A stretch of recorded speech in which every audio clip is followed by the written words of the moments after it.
началась война. У нас вот такие, гляньте, голубок белый. Это символ чего, скажите, коли ласка? Свободы яшчэ.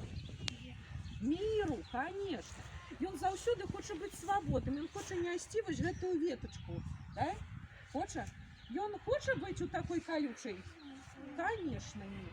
И он не хоча быть гость у нас сегодня с вами. И поэтому такие трагедии, Николя, в житті не повинны у нас с вами повториться. Так? Пойдемте далее.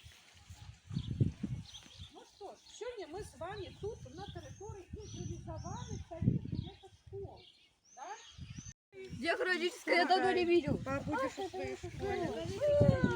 Я давно не знаю, як у школу. Да, я не видела. Наверное, она еще тогда еще когда была открыта. Ребята, як вы думаете, чему тут есть у нас такие расчиненные книги и чему на их написано? Ребята увековечили, скажите. Як вы думаете?